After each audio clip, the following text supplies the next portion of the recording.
Number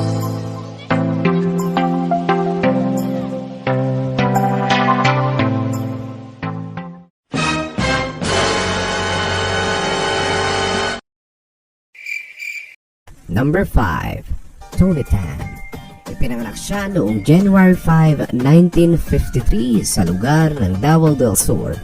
Ang mga magulang niya ay orihinal na imigrante mula sa lugar na kung tawagin ay Fujian, isang lugar sa bansang China. Nag-aral siya sa Chiang Kai-shek College, isang paaralan sa Maynila, at kalaunay nagtapos sa University of Santo Tomas sa kursong Chemical Engineering. Kilala siya bilang founder ng Jollibee Food Corporation na kinabibilangan ng mga sumusunod: Chowking, Red Ribbon, Greenwich Pizza, Mang Inasal at Burger King Philippines. Isa na yata sa pinakakilala ng mga Pinoy ang Jollibee. Alam niyo ba na noong 1975 ang inisyal na ibinibenta lamang dito ay Jollibee Ice Cream? Lumipas ang mga buwan at taon, nagdagdag na rin sila ng iba't ibang putahe tulad ng hamburger, french fries at fried chicken noong 1978. Nanalo na rin siya bilang Entrepreneur of the Year Philippines noong 2004. Ang net worth niya ngayon ay nagkakahalaga ng $4 billion o katumbas ng 207.96 billion pesos. Number 4. Lucio Tan. Isa siyang Chinese-Filipino businessman na interesado sa industriya ng banking, airline, alak, tabako at kasama na rin ang real estate. Si Lucio Tan ay pinanganak sa Fujian, China. Lumipat ang pamilya niya sa Pilipinas noong siya ay bata pa. Nakakuha rin siya ng bachelor's degree sa kursong Chemical Engineering sa paaralang Far Eastern University of Manila. Napag-alaman din ng Forbes na siya ay nagtrabaho di umano bilang janitor sa isang tobacco factory kung saan pinupunasan niya ang sahig ng lugar upang may maipambayad sa kanyang gastusin sa paaralan. Siya ngayon ang may hawak ng grupong PAL Holdings, kabilang na rito ang Philippine Airlines. Ang kanyang net worth sa kasalukuyan ay nagkakahalaga ng $4.7 billion o katumbas ng 244.35 billion pesos. Number 3. Enrique Razon Jr. Pinanganak noong March 3, 1960, isang Pilipinong bilyonaryo tagapangulo ng International Container Terminal Services o ICTSI. Nakapagtapos siya ng kursong Bachelor of Science in Business Administration. Ang kanyang lolo ang siyang nagpatayo ng daungan sa Timog na siya ngayong pinapatakbo ni Enrique Razon Jr. Noong taong 1987, tuluyang minana ni Enrique Razon ang naturang daungan at kalaunay naging pinakamalaking korporasyon ng kalakalan sa mga lugar ng Manila, Subic, Batangas, General Santos City at iba pa. May sarili din siyang basketball team na halos lahat ng manlalaro ay nag-aaral sa De La Salle University. Ang pangalan ng naturang kupunan ay Green Archers Basketball Team. Isa rin siyang aktibong golfer na tumutulong mapalago ang industriya ng golf dito sa Pilipinas.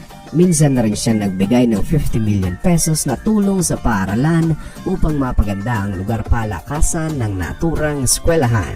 Sa ngayon, ang net worth niya ay nagkakahalaga ng $4.9 billion o katumbas ng 254.75 billion pesos. Number 2. John Robinson. Isang taong nanggaling sa mayaman na pamilya at malaki ang impluwensya sa larangan ng pamumuhunan sa iba't ibang mga negosyo. Ipinanganak noong August 11, 1926 sa lugar ng Xiamen sa bansang China. Ang angkan ni John Robinson ngayon ay naninirahan sa Cebu. Bagamat siya ay nanggaling sa mayamang pamilya, minsan nakaranas na rin siya ng kahirapan sa buhay. Partikular na rito ang pagkamatay ng kanyang tatay. Naranasan niyang magbenta ng kung ano-anong bagay gamit ang bisikleta sa lugar ng Cebu upang makaraos sa kahirapan.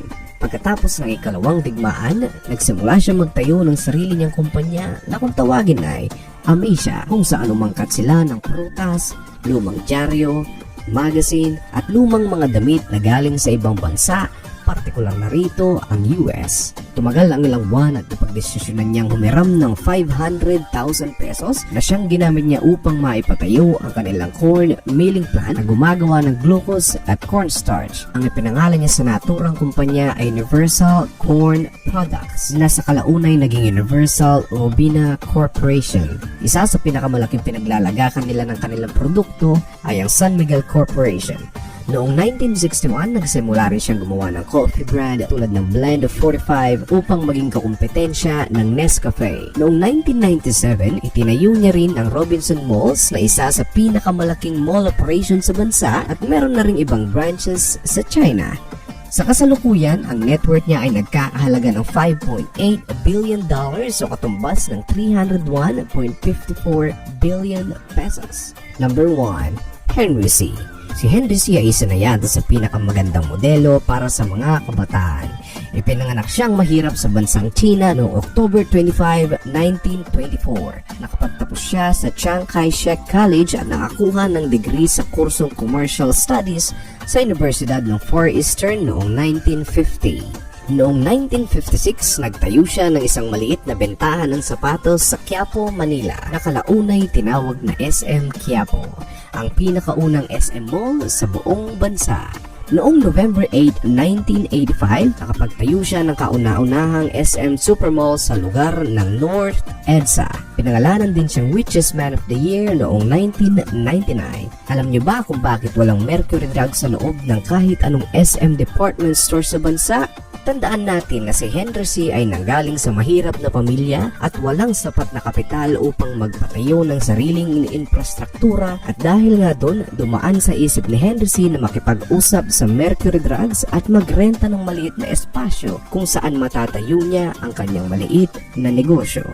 At sa kasamaang palad, hindi pinayagan ng Mercury Drug ang proposal ni C. At simula noon, nangako si C na hindi niya papayagang magkaroon ng Mercury Drug kung sakali mang siya ay yumaman at makapagpatayo ng sariling infrastruktura.